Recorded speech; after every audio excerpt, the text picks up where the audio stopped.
अच्छा, आगे बढ़ने से पहले साइंस ऑफ ट्रिगोनोमेट्रिक रेशियोज अब हम पढ़ेंगे।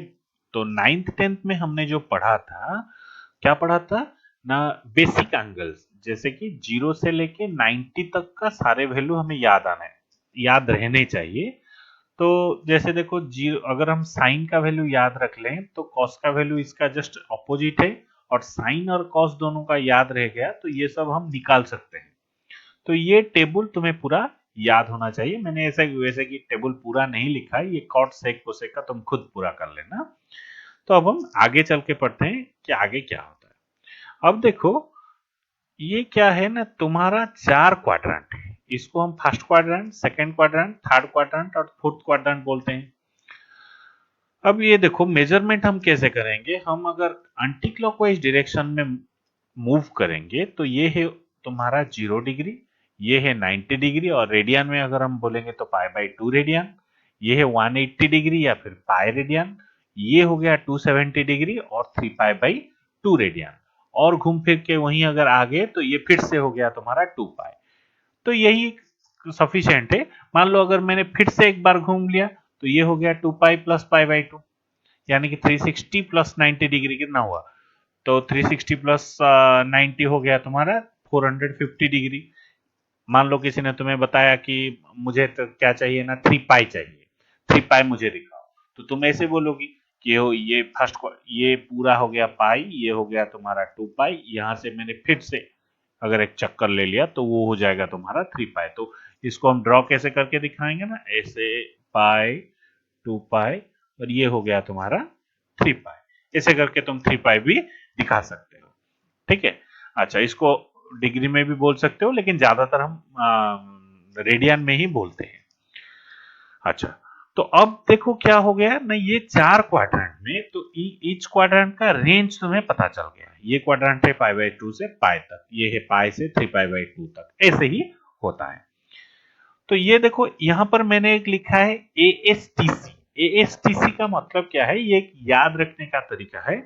इसका मतलब क्या है ना, ये क्वाड्रेंट में ए फॉर ऑल पॉजिटिव, ये ए का क्वाड्रेंट है। ये कहां का क्वाड्रेंट है ना, ए एस का क्वाड्रेंट है। ये है आपका टी का क्वाड्रेंट, और ये है आपका A S T C. T C मतलब यहां पर आप लोगे कॉस को, राइट, कॉट नहीं कॉस को लोगे। फाइन। तो इसको याद कैसे रखेंगे ना, ए एस टी सी बहुत तरीका है, 8 sugar 2 coffee after school take college. ऐसे कि मैंने याद रखा है इसको, और मैं बच्चों को पढ़ाता हूं कि ए एस टी सी बस याद रख लो। अच्छा, ए मीन्स ऑल, इसका मतलब क्या है ना, 0 से 90 डिग्री तक जितने भी ट्रिगोनोमेट्रिक रेशियो है, यानी कि 6 ट्रिगोनोमेट्रिक रेशियो है, तो हम सभी को हम पॉजिटिव लेते हैं। इसका मतलब क्या है, और भी सिंपल तरीके से बोलता हूं। मान लो किसी ने बोल लिया कि साइन 75 डिग्री का वैल्यू क्या है।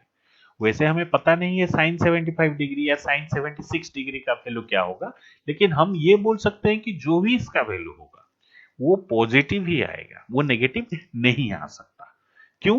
क्योंकि 75 डिग्री जो है वो फर्स्ट क्वाड्रेंट में आता है, और फर्स्ट क्वाड्रेंट में सारे ट्रिगोनोमेट्रिक रेशियो जो है वो पॉजिटिव है। वैसे अगर हम सेकेंड क्वाड्रेंट में जाएंगे तो सेकेंड क्वाड्रेंट में साइन पॉजिटिव है, क्योंकि cosec is nothing but 1 by sine और रेसिप्रोकल ऑफ साइन। तो कोसेक भी सेकेंड क्वाड्रेंट में पॉजिटिव है। ये कोसेक और साइन को छोड़ के बाकी सब त्रिगोनोमेट्रिक रेशियो, यानी कि जो बाकी 4 त्रिगोनोमेट्रिक रेशियो है वो सब नेगेटिव आएगा। जैसे कि मान लो 90 और 180 के बीच में मैं अगर पूछता हूं कोई भी एक एंगल, मान लो 135 डिग्री, तो साइन 135 डिग्री क्या होगा। तुम बोलोगे सर इसका वैल्यू कुछ भी आ सकता है, लेकिन ये पॉजिटिव वैल्यू आएगा। उसी टाइम अगर मैं पूछता हूं कि माइनस सॉरी कॉस 135 डिग्री, तो ये होगा कि वैल्यू जो भी कुछ आए, लेकिन कॉस 135 डिग्री तुम्हारा एक नेगेटिव वैल्यू आएगा। क्यों? क्योंकि 135 जो है ये सेकेंड क्वाड्रेंट में आता है, और सेकेंड क्वाड्रेंट में साइन और कोसेक पॉजिटिव होता है, बाकी कॉस और everything is negative.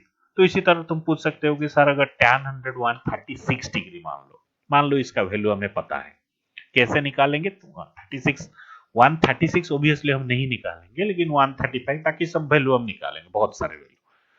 So calculator से तो 136 का 36 डिग्री का वैल्यू पता चल जाएगा।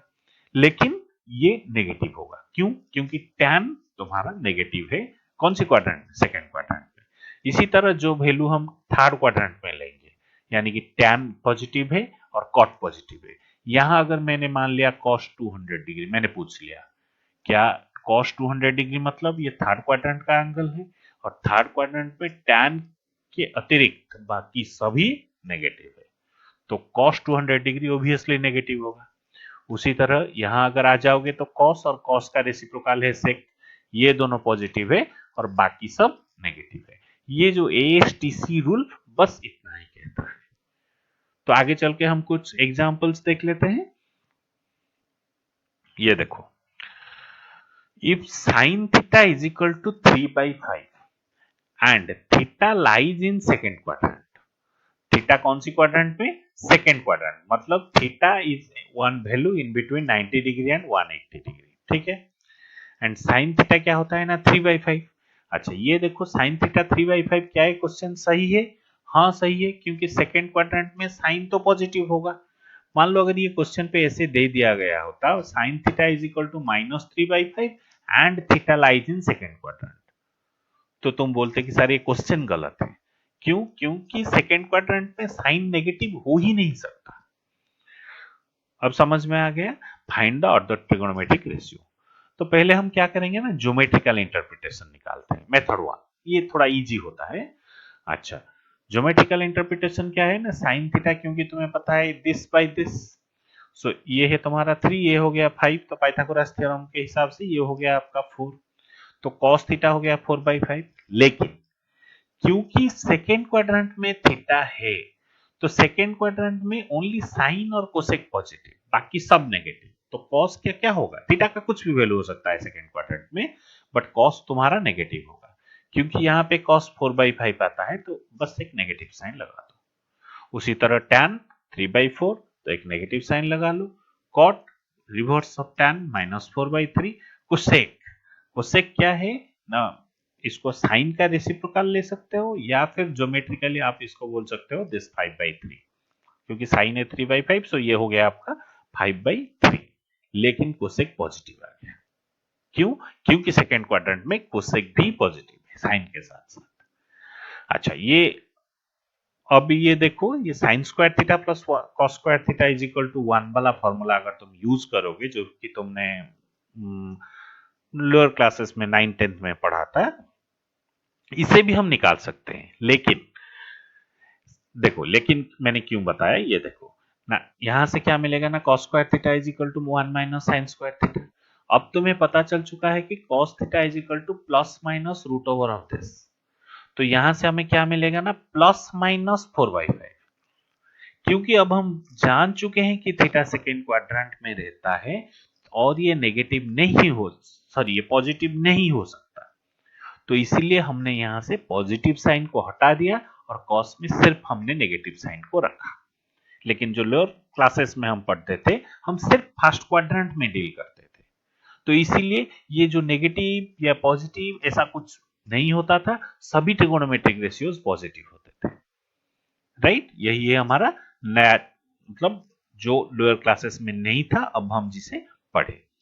अच्छा अब देखो, sec square theta is equal to 1 plus tan square theta, ये कुछ ट्रिगोनोमेट्रिक आइडेंटिटीज है जो कि तुमने स्कूल लेवल में पढ़ा था, तो इसको हम ऐसे निकालते हैं। लेकिन ये ज्यादातर ये टाइप का क्वेश्चन अगर आए तो ज्योमेट्रिकल कर देने से इजी होगा।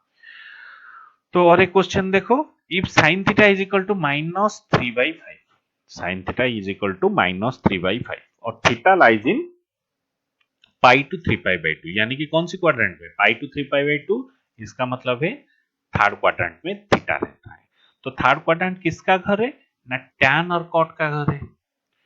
तो यहां पर साइन नेगेटिव, यस नेगेटिव, तो साइन तो नेगेटिव दे चुका है। अब यहां से tan थीटा सेक थीटा निकाल लो, तुम खुद निकाल सकते हो क्या होगा, निकाल के देखो क्या होता है। क्योंकि साइन थीटा वही वही ट्रायंगल आ जाएगा, लेकिन tan थीटा आएगा क्या, 3/4, और क्योंकि यहाँ पर थर्ड क्वाड्रेंट है तो tan थीटा आ जाएगा आपका +3/4। खुद करके देख लेना, उसी तरह सेक थीटा का भी खुद कर लेना। ओके।